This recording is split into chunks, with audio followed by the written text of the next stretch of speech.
सदैव एक प्रयास रहता है कि हम लोग कुछ संस्कृत के लिए और संस्कृत के बहिर्जगत में भी जितने सारे विद्वान गण हैं, उन सबको एकत्रित करते हुए यहाँ पर हम लोग विशेष रूप से कुछ उपस्थापन करें।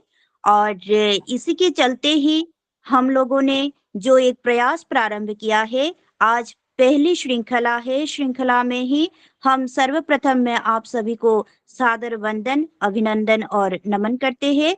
और सर्वप्रथम मंगलाचरण पैराई को समाप्त करने के लिए और विधि पूर्वक यहाँ पर उपस्थापन करने हैं, तो हमारे ही पदस्थ गणों में एक विशेष पदस्थ गण है श्री पुष्पराज शर्मा महोदय जी।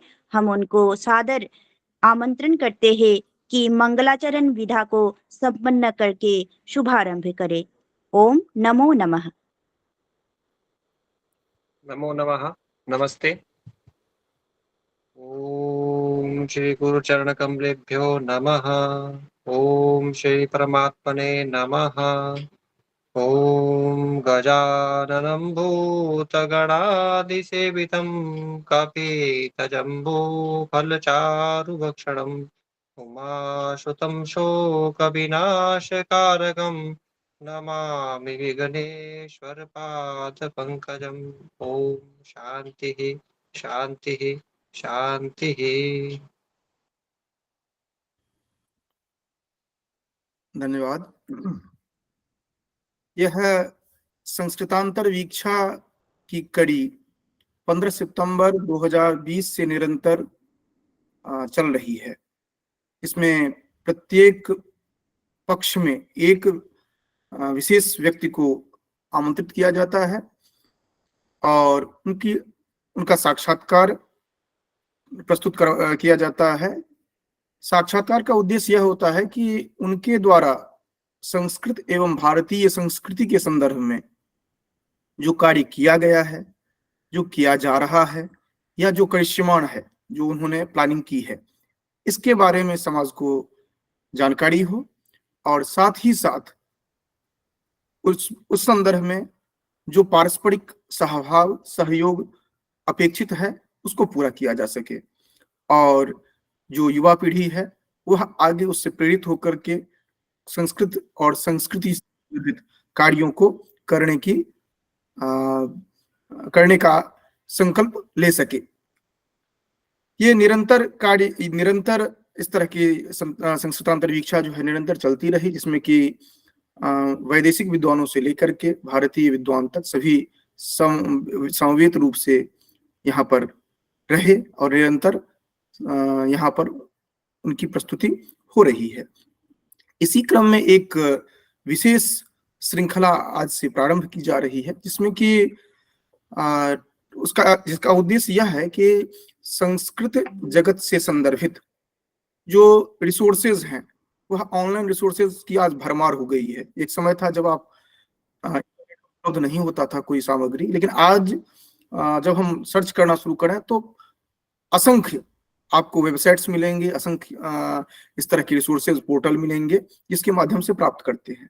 लेकिन समस्या वहां पर यह होती है कि ऑथेंटिसिटी जो है वह कम होती है, उसकी वैधता जो है वह किस तरह की होती है, वो कितना सटीक है, इसमें थोड़ी समस्या होती है। तो एक प्रकल्प प्रारंभ किया गया था सारस्वत निकेतन के द्वारा। वह 2007 में जब sanskritam.ning.com पर हमने एक अकाउंट बनाया था, तो उसके साथ ये हुआ था जो भी रिसोर्सेज है वो सिंगल विंडो में उपलब्ध हो। ये बहुत बड़ा महत्वाकांक्षी परियोजना रही शुरू से, तो ये चलता रहा, जो अब कुछ हद तक परिणत होता दिख रहा है आप लोगों के सहयोग से। उसमें यह रहा है कि संस्कृत के अलग अलग जो डिसिप्लिन है, प्रस्थान है, उनमें अलग अलग एक्सपर्ट्स जो हैं उनका सहयोग लिया जाए, इस दृष्टि से जो कि प्रारंभिक स्तर से लेकर के हायर लेवल तक, उच्च स्तर तक, शोध के स्तर तक जिन जिन की आवश्यकता होती है, जिन जिन ग्रंथों की आवश्यकता होती है, जिन जिन वेबसाइट्स उपादेय हैं, जो पत्रिकाएं हैं, इस तरह के जितने भी रिसोर्सेज होते हैं उनको क्लासिफाई करके हम जान सकें जो कि साहित्य से संदर्भित जो वेबसाइट्स हैं ये उपलब्ध हैं, ग्रंथ जो हैं प्राइमरी लेवल पर ये हमें पढ़ना चाहिए, उसके बाद ये ग्रंथ उपलब्ध हैं। इनमें से कुछ ग्रंथ ऑनलाइन उपलब्ध हैं, कुछ ऑनलाइन उपलब्ध नहीं है, इस तरह करके। तो आज इसी क्रम में प्रथम इस श्रृंखला के प्रथम जो मार्गदर्शक के रूप में हमारे ही मित्र श्रेष्ठ एक हैं, जिनसे निरंतर हम लोगों की चर्चा होती रहती है और सहयोगात्मक प्रवृत्ति। हम लोग एक परिवार रूप में ही रहे हैं शुरू से, आज से नहीं, 2012 से निरंतर बना हुआ है हमारा। तो आज डॉक्टर नरेश शर्मा जी हैं हमारे समक्ष। ये भिन्न भिन्न स्थलों पर जैसे हम भटकते रहे वैसे ये भी भटकते रहे, और भटकते भटकते बहुत कुछ अर्जन किया। जैसे कि बाणभट्ट का देखा जाता है, जो कि वह अटन काड़ी में सिद्धहस्त थे, उसी तरह का हम लोगों का भी रहा। लेकिन वर्तमान में ये कैथल विश्वविद्यालय में, वहाँ पर महर्षि वाल्मीकि विश्वविद्यालय कैथल में विभागाध्यक्ष के रूप में, संसद विभागाध्यक्ष के रूप में कार्य कर रहे हैं। तो पद तो अलग बात है, लेकिन उसके अतिरिक्त भी इनका निरंतर कार्य होता रहा है। आप ज्योतिष क्षेत्र के सिद्धहस्त हैं, और सिद्धहस्त केवल शास्त्रीय दृष्टि से नहीं, आप व्यावहारिक दृष्टि से भी उतने ही महत्वपूर्ण स्थान रखते हैं, क्योंकि आपने जो शोध कार्य किया है वह अपने आप में अनूठा है। विस्तृत जो चर्चाएं हैं, अभी हम लोग भिन्न भिन्न प्रश्नों के माध्यम से, हालांकि प्रश्न बहुत संक्षेप में रखा गया है, लेकिन उसका उत्तर व्यापक होगा, ताकि वह वेबसाइट जो हम saraswatiniketanam.org डेवलप हुआ है, उसमें इनका मार्गदर्शन ज्योतिष शाखा के संदर्भ में विशेष महत्वपूर्ण रहेगा, जो आपको वहां पर दिखेगा। बहुत बहुत धन्यवाद।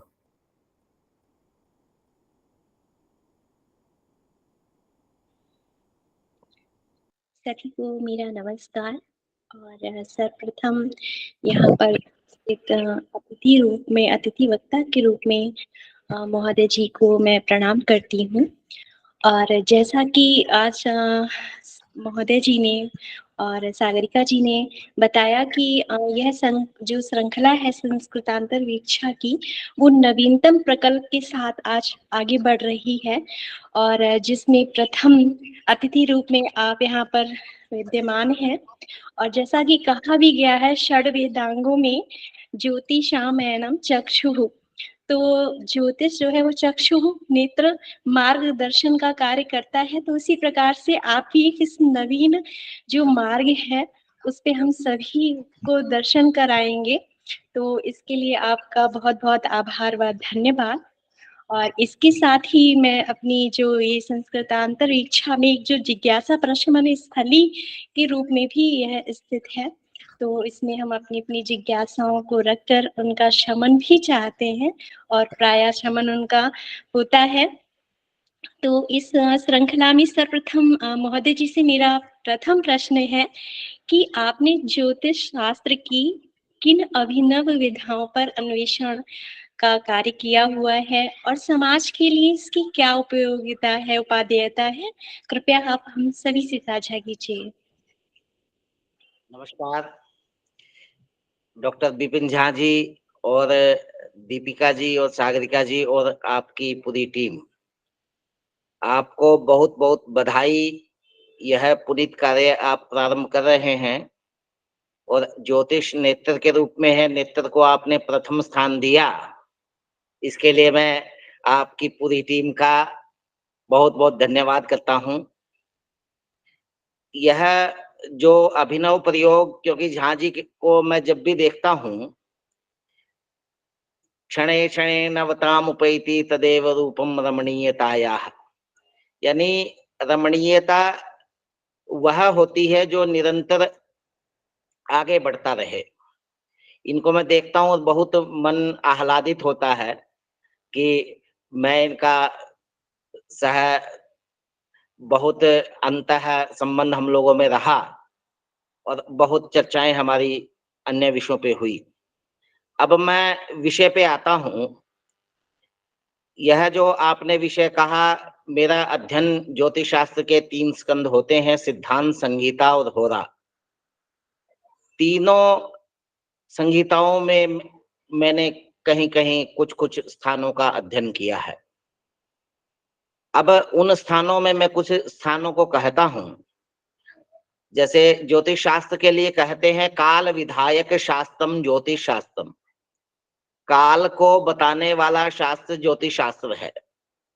अब यह काल क्या है, इसके माइल्यूट इकाई कहते हैं, वो सेकंड के 32,03,24,000वां भाग ये 1 सेकंड का, इतना माइल्यूट कैलकुलेशन से लेकर, और ये मान लीजिए 4,32,00,00,000 वर्षों का कैलकुलेशन एक होता है, टाइम फ्रेम है, टाइम फ्रेम। यदि हम हाथ पे बंधी हुई घड़ी को देखते हैं तो इस घड़ी का पैरामीटर्स बहुत संक्षिप्त है, 24 घंटे। यदि हम वारों पे जाएंगे तो 7 वार, यदि तारीख पे जाएंगे तो 30 तारीख। यदि अधिक से अधिक हम घड़ी से केवल 31 दिनों का ही कैलकुलेशन कर सकते हैं, परंतु आकाश में जो घड़ी विद्यमान है उस घड़ी को जानने के लिए सबसे महत्वपूर्ण अंग है सिद्धांत। सिद्धांत से हम जान सकते हैं कि ग्रहों की स्थिति वर्तमान में कहाँ है और किन किन स्थानों पे है। उसका एक पक्ष होता है गणितीय पक्ष, जिसके द्वारा हम ग्रहों का साधन करते हैं और स्थिति का ज्ञान करते हैं, और उसका जो सबसे अहम पक्ष है जिसकी ओर बहुत लोगों की दृष्टि नहीं जाती, अब हमने जब जिस राशि अंश कला विकला पे ग्रह को निकाला, आकाश में देखते हैं वेद के द्वारा, वेद से वह प्राप्त उस स्थान पे होता है कि नहीं। अब उस स्थान पे यदि वह प्राप्त होता है तब गणित की प्रासंगिकता है। आज वर्तमान में गणित की या काल विधान की आवश्यकता सबसे ज्यादा महत्वपूर्ण यह है, क्योंकि कोई भी शास्त्र अपने अस्तित्व पे तब खरा उतरता है जब वह है न्यूली फॉर एवर। अपने आप को वर्तमान में यदि वह स्टेबल नहीं कर सकता तो वह शास्त्र कालांतर में जरूर आउटडेटेड होने से मार्केट से बाहर होगा या समाज से उसका प्रत्यागमन हो जाएगा। परंतु यहाँ पर जो सबसे महत्वपूर्ण काल का जो ज्ञान है, इसका अध्ययन मेरे द्वारा किया गया सिद्धांत की धारा के रूप में, और फलित में रोगों के विषय में मेरा शोध का विषय रहा मूक बधिरांध योगों पे, ज्योतिष में मूक बधिर और अंध के जन्मांगों पे। इसके अलावा अन्य रोगों पे भी मैंने काम करने का प्रयास किया। रोगों को हम बहुत करीब रूप से जान सकते हैं ज्योतिष शास्त्र के द्वारा, और मैं बहुत सारे हॉरोस्कोप्स का अध्ययन करने पर यानी मुझे बहुत सारे तथ्य मिले जिनके आधार पर बहुत सारी चीजों को हम जान सकते हैं। अब एक जो वर्तमान में मैं जिस विषय पे अभी वर्तमान में कार्य कर रहा हूं, वह संहिता के अंतर्गत आता है सामुद्रिक शास्त्र। सामुद्रिक शास्त्र में स्त्री पुरुष के सभी अंगों का, विशेषकर हाथ पांव और मस्तिष्क की रेखाओं का अध्ययन होता है। इसके द्वारा बहुत सारे चीजों को हम वैसे जान सकते हैं जैसे कोई नहीं, मतलब कि जैसे कोई नहीं का मतलब कि वह चीज, वह विषय जो व्यक्ति को स्वयं भी ना पता हो, उस विषय को हम इसके द्वारा अवश्य ही जान सकते हैं। अब उसी में एक अभी वर्तमान में हमने एक विधा को और ऐड किया है, उसका अध्ययन भी साथ में जोड़ा है, वह है नष्ट जातक। नष्ट जातक वह विधा है जो जिन लोगों का जन्म कुंडली नहीं है, वह चाहते हैं जन्म कुंडली का उनका निर्माण हो और उनका फल हो, और वह नष्ट जातक और सामुद्रिक दोनों के तालमेल से इतना अद्भुत निष्कर्ष आता है कि व्यक्ति की जन्म कुंडली पता चल जाती है। अब हालांकि इसकी प्रेरणा मुझे कैप्टन लेखराज शर्मा जी, जो हिमाचल प्रदेश के जोगिंदरनगर में रहते हैं, उनसे मिली, और उन्होंने यानी उनका कृपा पात्र मैं रहा, और मैंने विश्वविद्यालय में, हमारे विश्वविद्यालय में ये पहला पाठ्यक्रम है जो नष्ट जातक और सामुद्रिक के कॉम्बिनेशन के साथ हमने प्रायोगिक रूप से विश्वविद्यालय में लगाया भी है। फिर स्वर शास्त्र पे, स्वरों के आधार पर हम कैसे चीजों को जान सकते हैं। अब स्वर जब नासिका से निकलता है, उसके वेग से हम अंदाजा लगाते हैं दूरी से हाथ के कि कितना प्रेशर नाक से निकल रहा है और पांचों तत्वों में कौन सा तत्व सक्रिय है और किस तत्व का सक्रिय होने पर कौन सा कार्य हमें करना चाहिए या नहीं करना चाहिए।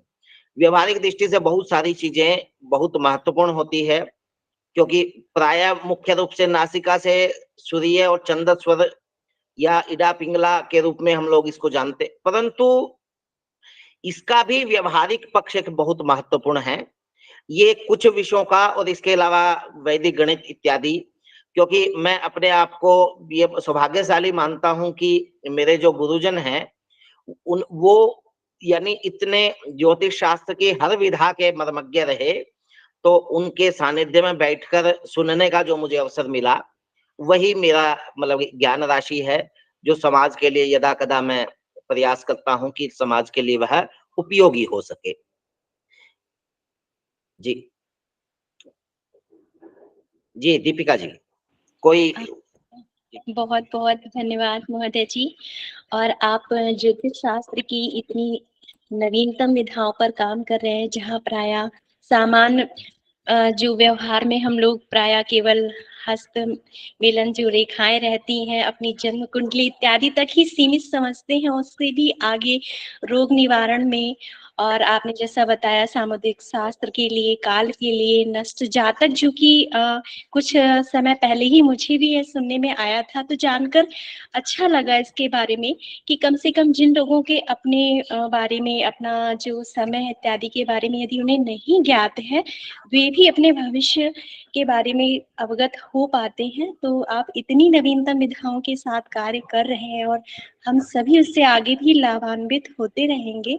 और जिज्ञासाएं तो बहुत सारी हैं आपकी इन्हीं बातों में, पर फिर भी मैं क्रमशः द्वितीय जो हमारा प्रश्न है उसको रखना चाहूंगी, जो कि मेरा आजीविका के संदर्भ में है, जो कि आज की मूल समस्या है सभी लोगों के साथ।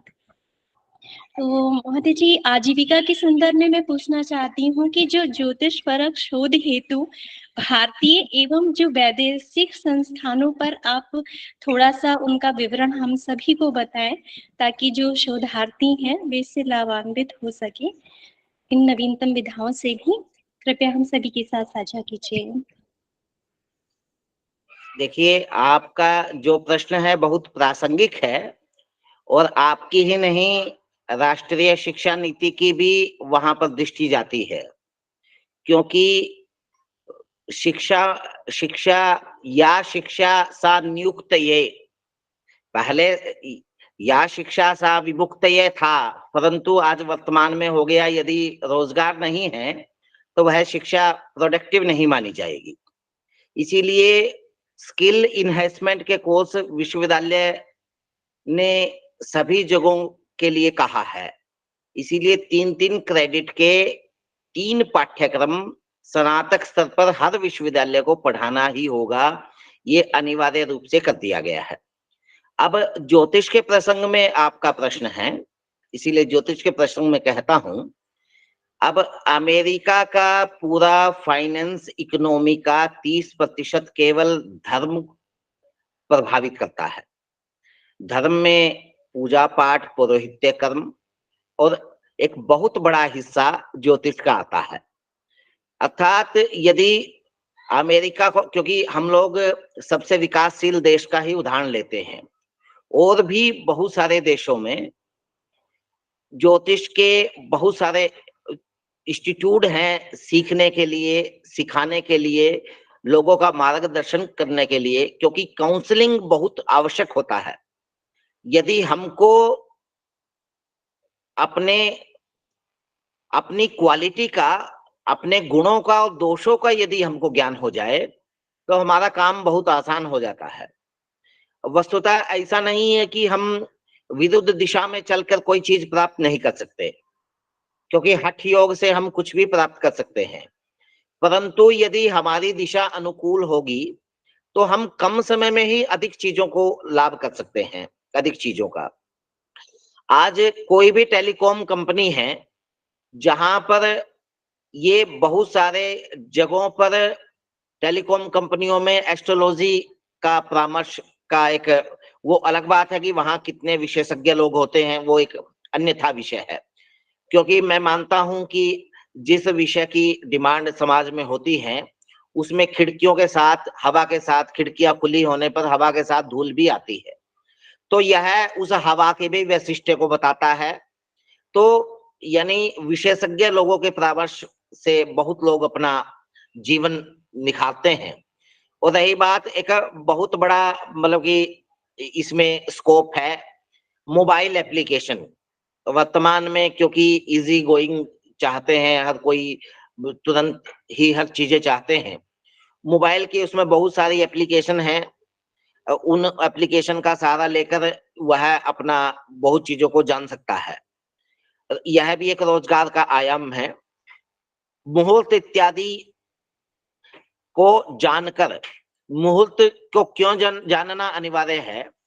मुहूर्त को जानना इसीलिए अनिवार्य है क्योंकि यदि मुहूर्त का सही ज्ञान होगा, एक्चुअली में वो प्रकृति के साथ एक संतुलन है। यदि प्रकृति के साथ संतुलन बनाकर चीजें हम करते हैं तो जरूर हमारे लिए उपयोगी होंगी। जैसे सूर्य, शुक्र और गुरु का अस्त होना, क्योंकि स्त्री पुरुष के शुक्राणु और अंडाणु से जब सृष्टि आगे बढ़ती है, यदि वहां पर यदि स्त्री पुरुष का संबंध होता है तो जरूर कुछ विकृति हो सकती है। यहाँ पर एक रोजगार का बहुत बड़ा स्कोप है, रिसर्च का एक बहुत बड़ा आयाम खुलता है यदि आप उस दृष्टि से ध्यान देते हैं। और स्वर शास्त्र का मैंने जिक्र किया था। स्वर शास्त्र में यदि स्वरों का सही संतुलन हो, दोनों में कॉम्बिनेशन यदि सही हो स्त्री पुरुष का, तो आप अभीष्ट संतति भी प्राप्त कर सकते हैं। अभीष्ट कहना इसीलिए उपयुक्त होगा क्योंकि जैसे हरियाणा में हूं तो यहाँ पुरुषों का पहले यानी पुत्र संतति की ज्यादा इच्छा रहती थी। वर्तमान में मुझे बहुत कष्ट होता था कि हरियाणा 700 कुछ लड़कियां ही हैं 1000 पे, परंतु वर्तमान में स्थिति भिन्न है। यानी वर्तमान में 972 के आसपास पहुंच चुका है 1000 लड़कों पे। तो वहां पर भी हम इस रेशियो को यानी बनाने में या अभीष्ट प्राप्त करवाने में जरूर लोगों के लिए सहयोग कर सकते हैं। देखिए, ज्योतिष शास्त्र में जो सबसे महत्वपूर्ण जो कमी मैं मानता हूं, वह जो मेडिकल फील्ड में नहीं है, वह है विशेषज्ञता की कमी होना। हर व्यक्ति सब करता है, वह किडनी का भी देखेगा और पेट का भी देखेगा और सिर का भी देखेगा और हड्डी भी देखेगा और आंख भी देखेगा। ये संभव नहीं है। एक विशेषज्ञ होकर यदि हम कार्य करते हैं तो जितनी भी विधाएं हैं, अब वृष्टि पे कुछ कार्य चल रहा है वर्तमान में, क्योंकि हरियाणा एक कृषि प्रधान राज्य है। यहाँ पर कृषि में यदि हम वृष्टि का सही अनुमान लगा सकते हैं तो इसमें मार्गदर्शन हम ले रहे हैं। एक मौसम विज्ञान के साइंटिस्ट है रवि वामा राजू जी का मार्गदर्शन हमें निरंतर मिलता है। जो ज्योतिष शास्त्र के ग्रंथ जो कैथल में ही वराहमिहिर का जन्म हुआ 505 ईस्वी में, उनके द्वारा विरचित है। उसमें बहुत सारा उल्लेख प्राप्त होता है जिससे हम वृष्टि का सही अनुमान लगा सकते हैं। यदि हमें वृष्टि का सही ज्ञान होगा तो हम उसके अनुरूप फसलों का चयन करके जरूर अधिक लाभ प्राप्त कर सकते हैं। वहां पर भी इसकी रोजगार में एक संभावना है। यदि परंतु देखिए, समस्या हमारी ये होती है, अब जहां यदि कोई शरीर में हल्का फोड़ा है तो हम मेडिकल कॉलेज के स्पेशलिस्ट विशेषज्ञ को ढूंढते हैं, परंतु जहां जीवन का प्रश्न है वहां कहीं भी आसपास में मंदिर में बैठे हुए किसी पंडित के पास जाते हैं। देखिए, मैं उसकी योग्यता पे संदेह नहीं कर रहा और मुझे हक भी नहीं किसी की योग्यता पे संदेह करने का, परंतु जहां जीवन का प्रश्न है वहां एक्सपर्ट्स ओपिनियन आवश्यक है और इसमें एक्सपर्ट्स अधिक से अधिक बनने चाहिए और बन भी रहे हैं। ऐसा नहीं है, एक्सपर्ट्स के पास लोग जाते हैं और ये जो मार्केट में धूल है यही हवा के महत्व को बताती है। ऐसा नहीं है कि जब बहुत लोग यानी कुछ भी कह रहे हैं तो सही कहने वालों की डिमांड नहीं है। सही कहने वालों को लोगों को पता भी है और वहां तक पहुंचते भी हैं। तो जरूर, चाहे हस्तरेखा में रोजगार, नष्ट जातक में रोजगार, या ये दृष्टि इत्यादि का सही अनुमान लगाकर रोजगार, और कुंडली निर्माण इत्यादि करने में रोजगार, या कुंडली के फलादेश इत्यादि में रोजगार, मुहूर्त इत्यादि में रोजगार, तो तमाम तरीके से रोजगार के बहुत सारे आयाम हैं। इसके अलावा एक शिक्षण संस्थाओं में आप शिक्षक के रूप में, चाहे यूजी पीजी लेवल पर भी आप उसको, अध्यापन में भी आप उसको ले सकते हैं। और बहुत, मैं लखनऊ में रहा हूँ, विपिन जी अब पहुंचे हैं, और इत्तेफाक कहिए या संयोग कहिए उसको, क्योंकि कुछ भी नाम दीजिए, मैं लखनऊ से आया हूँ, ये लखनऊ पहुंचे। तो लखनऊ में बहुत आईएएस यानी इसका अध्ययन करते थे, बहुत डॉक्टरों ने इसका अध्ययन किया ज्योतिष में, क्योंकि वहां संध्याकालीन कक्षाएं चलती थी। तो अब वो स्वांत सुखाए, बहुत डॉक्टर ऐसे हैं जो अपने चिकित्सा में कुंडली लेते हैं और फिर उनका चिकित्सा में बहुत सहायता उनको मिली, उन्होंने स्वयं बताया।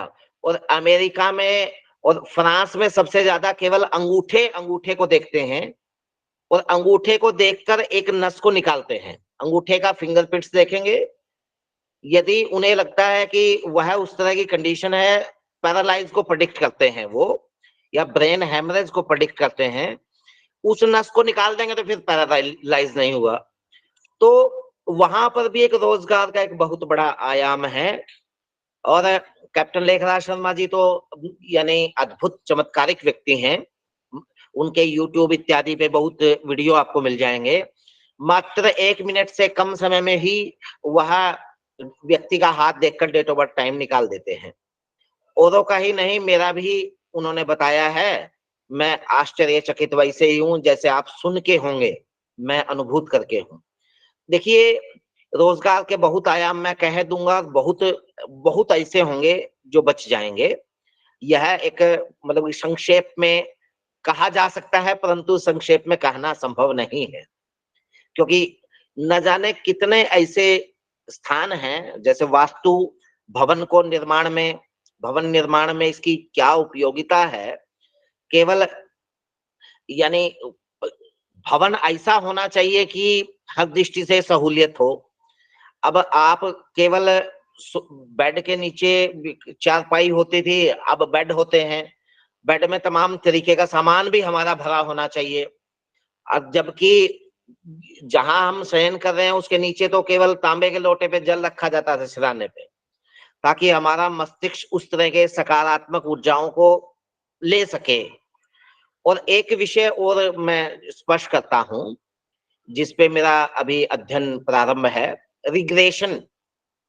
रिग्रेशन को प्रतिगमन सिद्धांत कहते हैं।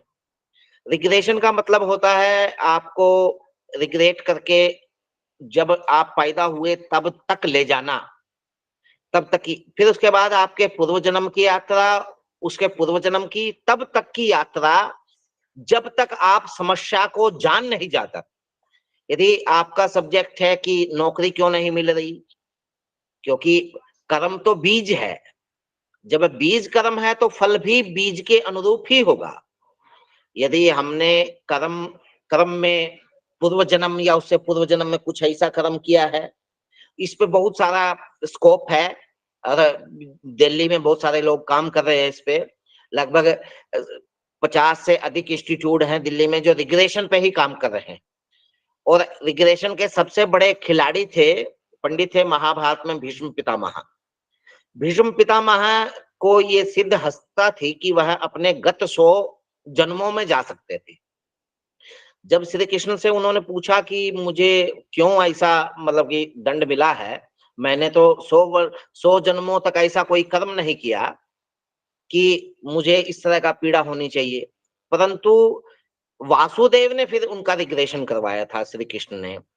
और उन्होंने जब रिग्रेशन करवाया तो 101वें जन्म में उन्होंने देखा पक्षी विशेष उनके रथ खड़ा था, उस पे पहिए पे आया, और जब रथ चला तो पक्षी कुछ फड़फड़ाने लगा, तो उन्होंने अपने बाण से उस पक्षी को निकाला, और बाण की नोक लगने से पक्षी कुछ चोटिल हुआ और एक कांटों के आसन पे जा गिरा।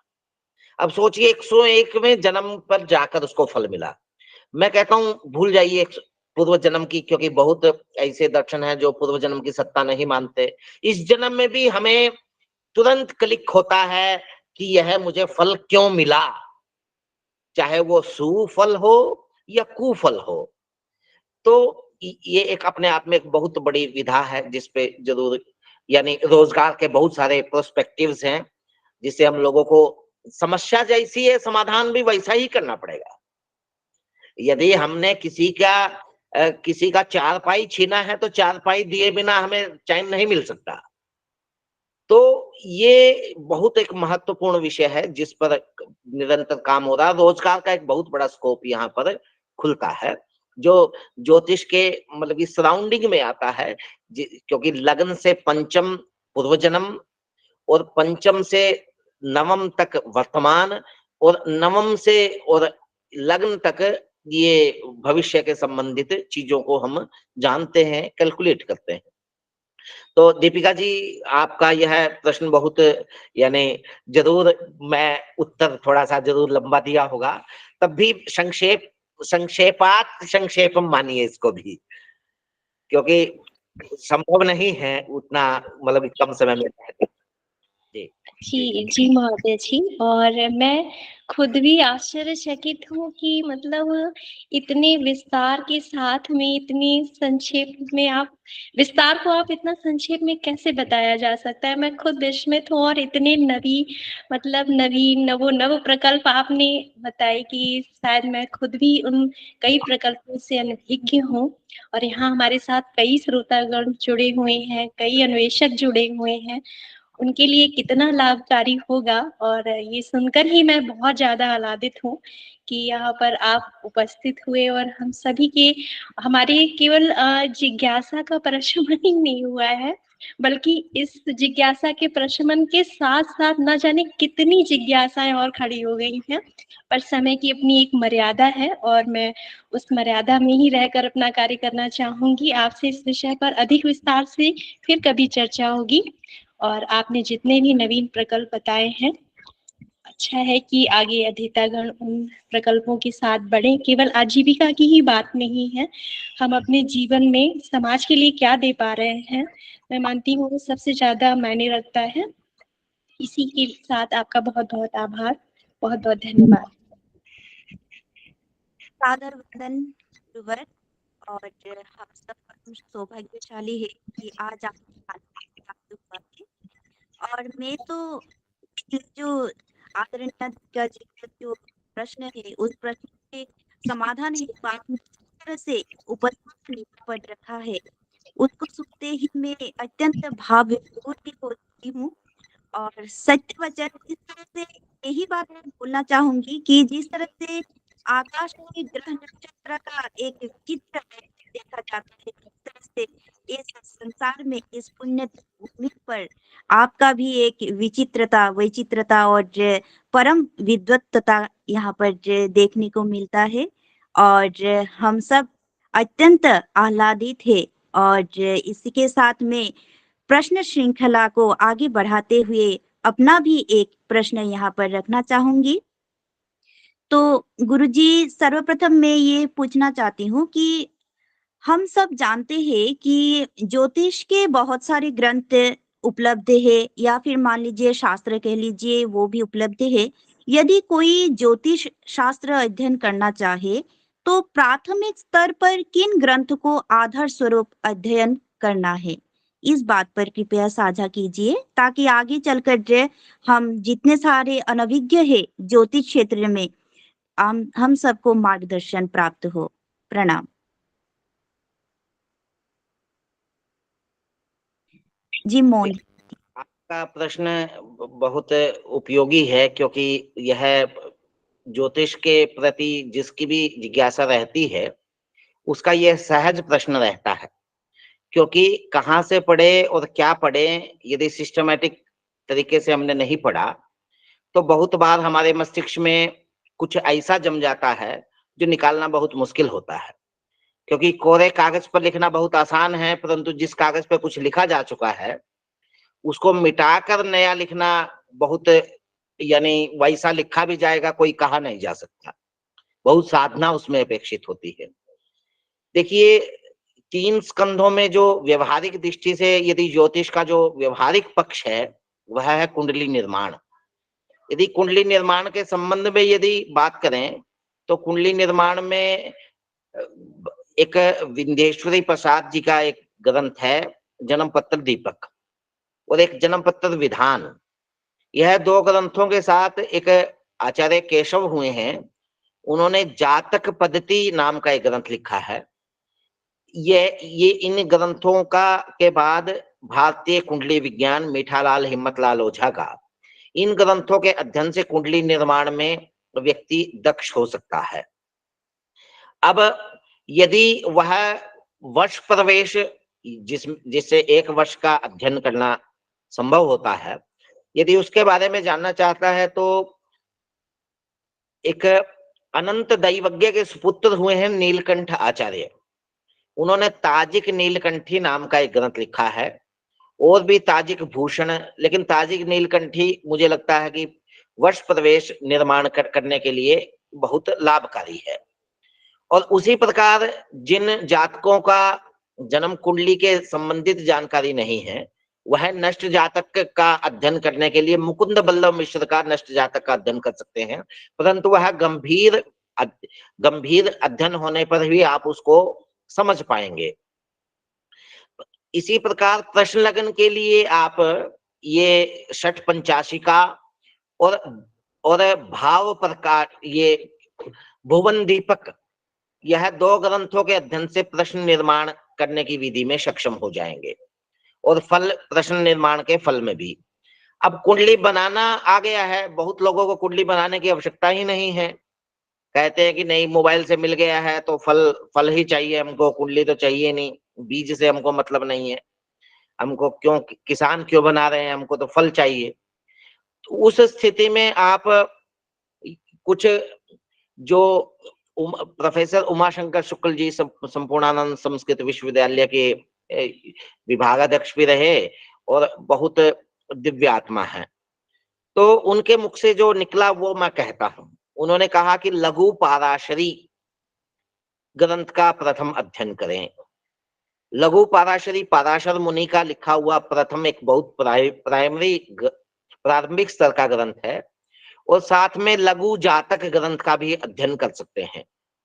उसके अलावा एक नारायण भट्ट ने बहुत अद्भुत किताब लिखी है जिसमें मात्र 109 श्लोक हैं और उसमें भावगत ग्रहों के फल दिए हैं, जैसे कुजे पंचमे जाठ रागनी बलियान, एक बहुत छोटी सी पंक्ति है और यह विज्ञान को भी बता देगी। और जो लोग कहते हैं कि नहीं जिसके पंचम भाव में मंगल हो वह आदमी खाने के बाद भी खा सकता है, यानी भोजन करने के बाद भी भोजन कर सकता है, और यह मैं मतलब कि 100 से ज्यादा चक्रों पर देख चुका हूं, यह 100% परफेक्ट योग है।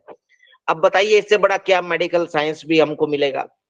तो नारायण भट्ट का मात्र वह ग्रंथ एक छोटा सा 109 श्लोकों का, और वह उसी पे एक बहुत अच्छी कमेंट्री भी ब्रिज बिहारी जी की प्राप्त होती है। उन्होंने कई ग्रंथों के 12 भावों के फल ले लिए, परंतु उसको भी आप ले सकते हैं, वो चमत्कार चिंतामणि के साथ ही वृहद रूप में मिलती है। वस्तुतः यह 30 रुपए मात्र की किताब है, नारायण भट्ट का यह पुस्तक चौखंबा से प्रकाशित है। इसके अलावा भाव प्रकाश जीवनाथ झा का, यह ग्रंथों का अध्ययन करने से आप एक ज्योतिष के प्रारंभिक स्तर से कुछ आगे बढ़कर आपका अध्ययन हो सकता है, जिससे आप अपना व्यवहारिक दृष्टि से, कुछ लोगों का व्यवहारिक दृष्टि से जरूर फायदा कर सकते हैं। गूढ़ ज्ञान के लिए आपको पाराशर मुनि का वृहत पाराशर, कल्याण वर्मा का सारावली, वैद्यनाथ झा का जातक पारिजात, डुंडीराज का जातकाभरण का अध्ययन करना चाहिए, तभी आपको और पाठव होगा या रिसर्च की दृष्टि से उपयोगी होगा। बहुत बहुत धन्यवाद। वस्तुतः तो क्या बताए, अनन्तपारं किल शब्दशास्त्रं स्वल्पं तथायुर्बहवश्च विघ्नाः यत्सारभूतं तदुपासनीयं हंसैर्यथा क्षीरमिवं भूमध्यात्। इसी तरह से होता है।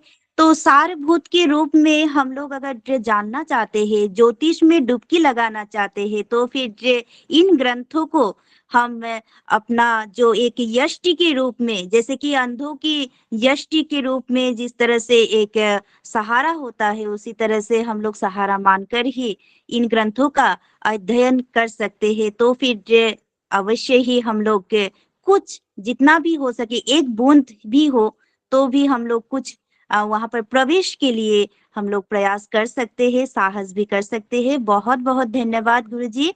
इस श्रृंखला में आगे बढ़ते हुए मैं दूसरा प्रश्न भी जो एक अंतर मन में द्विधा उत्पन्न करती है, क्योंकि आजकल तकनीकी एक लोग यहाँ पर जो है, और तकनीकी दुनिया में हम सभी लोग ज्यादातर समय तकनीक के माध्यम से ही सब कुछ संभव होता है, ऐसा हम लोग जानते हैं।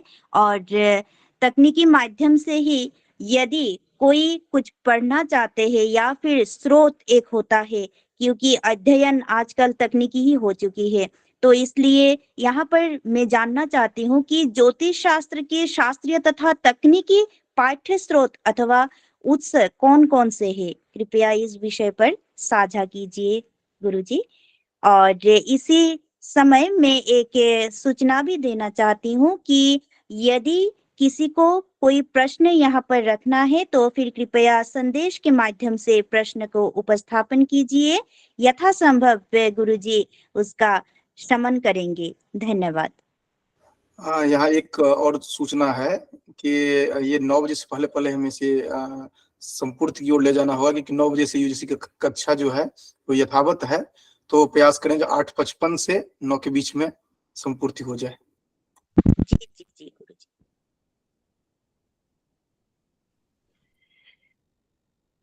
देखिए, इसके अध्ययन का पहले तो इसका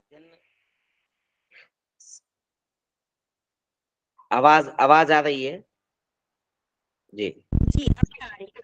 अच्छा, इसका अध्ययन भारत में 18 संस्कृत विश्वविद्यालय हैं, जिसमें 3 सेंट्रल हैं और बाकी स्टेट लेवल के या डीम्ड यूनिवर्सिटी हैं, उनमें इसका अध्ययन होता है। उसके अलावा 27 से 32 विश्वविद्यालय ऐसे हैं जहां ज्योतिर्विज्ञान के रूप में इसका अध्ययन है। और इसके अध्ययन के बहुत सारे पैरामीटर्स ऑनलाइन भी उपलब्ध हैं। अनेकों ऐसे विद्वान हैं, जैसे मेरे गुरुजी हैं प्रोफेसर पीवीबी सुब्रमण्यम जी, पीडपति वेंकट भास्कर सुब्रमण्यम जी। ऑनलाइन उनके बहुत सारे व्याख्यान हैं। जैमिनी सूत्र पे उनका व्याख्यान, सूर्य सिद्धांत पे उनका व्याख्यान। और रही बात, गणेश त्रिपाठी जी हैं जो संहिता शास्त्र पे अच्छा कार्य कर रहे हैं। संहिता में बहुत सारे ऐसे विषय हैं जिन पे उन्होंने बहुत बढ़िया काम किया। और कोरोना ने, ये समझ लीजिए कि कोरोना ने का बहुत थैंक्सफुल है इस दृष्टि से कि इन्होंने तकनीकी क्षेत्र में जो क्रांति कोरोना ने ले आया, शायद हम नहीं ला पाते। और संस्कृत वाले तो संस्कृत के अध्येता शायद ना ले पाते। हम लोग संस्कृत के अध्येता लोग अधिकांश, झा जी को मैं नहीं गिनूंगा, अधिकांश लोग जरूर उपकृत हुए हैं वहां पे। अब मोबाइल में कुंडली इत्यादि में जैसे एस्ट्रोलॉजी, होरोस्कोप और एस्ट्रोसेज, इस तरह के कुछ स्कोप हैं जहां पर हम कुंडली के द्वारा जान सकते हैं। और शस्त्रे शास्त्रे च कौशलम परशुराम जी कहते हैं। अब हमको कुंडली बनानी आ गई, परंतु आकाश में ग्रह नहीं देखना आया। अब आकाश में ग्रह देखना नहीं आया तो कोई मतलब नहीं बना, ग्रह दिखेगा तब उसका महत्व अलग होता है। तो ग्रह को भी यदि हम देखना चाहते हैं तो एक स्काई मैप एक एप्लीकेशन है जिसके द्वारा हम आकाश का पूरा अध्ययन कर सकते हैं। आकाश तो धरती के नीचे भी है, क्योंकि धरती तो सेंटर में है, उसके चारों तरफ आकाश है। तो धरती के नीचे का ग्रह तो रात में दिखेगा नहीं। पहले कहावत होती थी, दिन में तारे दिखा दूंगा। यदि आप दिन में तारे देखना या दिखाना चाहते हैं तो आप स्काई मैप एक मोबाइल एप्लीकेशन है, उसका सहारा आप ले सकते हैं और ग्रह नक्षत्र दोनों को ही जान सकते हैं, देख सकते हैं। और आपको उसको देखने के बाद जिस दिशा में आप मोबाइल को घुमाएंगे उसी दिशा में केवल आपको लोकेशन अपने स्थान का देना होगा। अब इसके अलावा एक हिंदू कैलेंडर के नाम से एक मोबाइल एप्लीकेशन है। हिंदू कैलेंडर में आप पंचांग आपको मिल जाएगा वर्तमान का, और पंचांग के संबंधित चाहे चौघड़िया मुहूर्त है या और दिन के 8 भाग करके या दिन के 15 भाग करके अभिजीत इत्यादि मुहूर्त हैं। दिन के सभी मुहूर्तों को आप आसानी से मोबाइल एप्लीकेशन के जरिए जान सकते हैं। हिंदू कैलेंडर एक बहुत प्रमाणिक कैलेंडर है, उसको मैं इसीलिए कह रहा हूं, और उसको जरूर आप प्रयोग करके देख सकते हैं और अपने स्थान का कैलेंडर आपका मिल जाएगा। वस्तुतः इस कैलेंडर 2007 में एक वेबसाइट लॉन्च की गई थी, विश्व पंचांग .info के नाम से थी। वह उसमें मैंने कुछ कंट्रीब्यूशन किया था। वह 5 साल तक चली, उसके बाद फिर मेरा स्थानांतरण हिमाचल में होने से वह टेक्निकल एक्सपर्ट से हमारा उस तरह का संवाद नहीं हुआ। तो उसमें यह जो आप हिंदू कैलेंडर देख रहे हैं, यही 9 सिटी का पहले लॉन्च किया गया था, फिर पूरे विश्व का लॉन्च किया गया अपने स्थान का। वह तेलुगु में भी होता था उस समय, यहाँ पर भी कुछ विकल्प होगा। तेलुगु, इंग्लिश और हिंदी 3 भाषाओं में पहले किया गया था। इसके अलावा कुछ सॉफ्टवेयर हैं, लियो एक फ्यूचर पॉइंट का एक सॉफ्टवेयर आता है, लियो। पाराशर लाइट का एक सॉफ्टवेयर है। सबसे पहले दुर्लभ जैन एक होता था, कुंडली लाइट और कुंडली प्रो के नाम से सॉफ्टवेयर आता था, दुर्लभ जैन नाम लिखते थे। उन्होंने सॉफ्टवेयर की क्रांति प्रारंभ की, परंतु वर्तमान में जो बहुत व्यवहारिक दृष्टि से भी उपयोगी लगता है वह है पाराशर लाइट का 9.1। हालांकि इनके अपडेट निरंतर चलते हैं। 2000 आया, उसके बाद जैसे जैसे अपडेट होते गए विंडो, वैसे वैसे फिर उसके बाद 6.1 निकाला, 7.0 निकाला, अब 9.1 है इनका। तो पेड़ है। और आश्चर्य की बात देखिए, उन्होंने क्या किया, पैराकिट भी खुद ही लॉन्च करते हैं। वो चोरी वाला भी वो खुद ही लॉन्च करते हैं। अब मैं देखा कि कमाल है कि कैसे चोरी वाला लॉन्च कर दिया इन्होंने। तो मैं उन्हीं जो उनके ओनर यहाँ राजस्थान में बैठते हैं, म्यूजियम से संपर्क किया। मैंने कहा ये तो आप ही का किया हुआ प्रपंच है, मैं तो चोरी वाला यूज कर रहा हूँ और आप अपने वाला सस्ता दीजिए क्योंकि 26,000 का है। उन्होंने कहा नहीं, ये यानी आप उसको यूज करिए, चोरी वाला यूज करिए, बहुत बहुत शुभकामनाएं आपको। तब मैं जान गया कि इन्होंने, क्योंकि जब चोरी वाला जब यूज करेगा व्यक्ति और जान जाएगा उसकी गुणवत्ता, तो पेड़ भी स्वतः खरीदेगा। उससे फलित के बहुत सारी चीजें बहुत आसान हो जाती हैं। देखिए, संक्षेप में कहना, बहुत चीजें कहना उतना संभव नहीं होता है, परंतु एक दृष्टि जरूर आपको यहाँ से इन बातों से जरूर मिल जाएगी।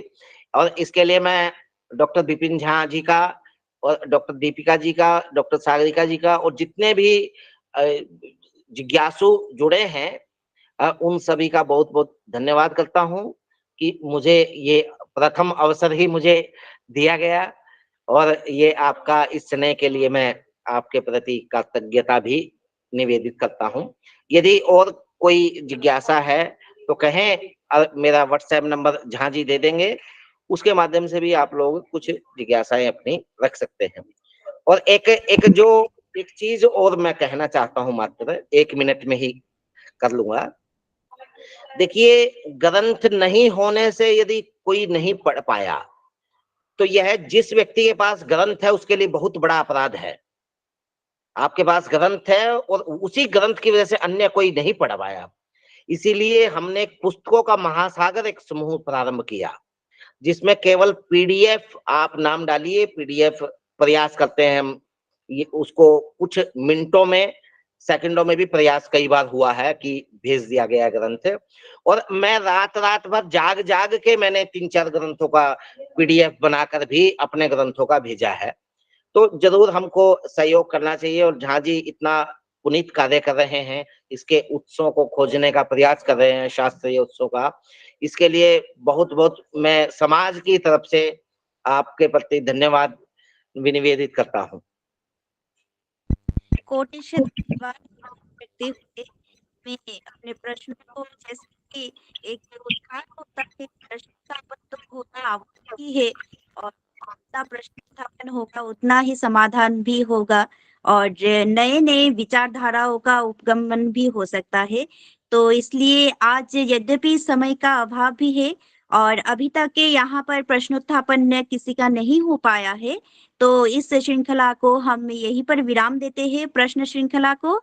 और अभी हम लोग धन्यवाद ज्ञापन की और जो एक परंपरा है, विधि है, और इस विधि को हम संपन्न करने के लिए हमारे पदस्थ गणों में विशेष रूप से श्रीमती शैलजा ठाकुर जी उपस्थित है। मैं निवेदन करती हूँ, कृपया धन्यवाद ज्ञापन का ये जो पैराय है, इस पैराय को संपन्न करे। नमो नमः।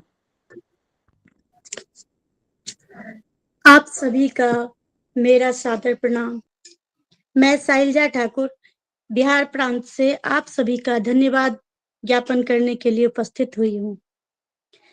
आज सबसे पहले मैं इस मंच के मुख्य अतिथि डॉक्टर नरेश शर्मा जी का सादर अभिनंदन करती हूँ, धन्यवाद ज्ञापन करती हूँ, जिन्होंने हम लोगों की जिज्ञासा, ज्योतिष के संबंध के विभिन्न जिज्ञासाओं को शांत किया है। एवं तत्पश्चात मैं धन्यवाद ज्ञापन करना चाहती हूँ डॉक्टर विपिन कुमार झा जी को, जिन्होंने हम सभी को एक सूत्रों में बांध कर रखा है। इस मंच पे हम सभी को एक साथ जोड़ने का अवसर प्रदान किया है। एवं धन्यवाद ज्ञापन करना चाहती हूँ मुख्य संयोजिका डॉक्टर दीपिका दीक्षित, मार्गदर्शिका डॉक्टर सरिता श्रीवास्तव जी का, एवं सभी राज्यों के पदस्थ सदस्य डॉक्टर सागरिका भट्टाचार्य जी को, डॉक्टर पी गौरी जी को एवं पुष्पराज जी को धन्यवाद ज्ञापन करती हूँ। एवं जितने भी उपस्थित सभी को मैं धन्यवाद ज्ञापन करती हूँ। प्रणाम। बहुत बहुत धन्यवाद। आपको भी धन्यवाद ज्ञापन करती हूँ।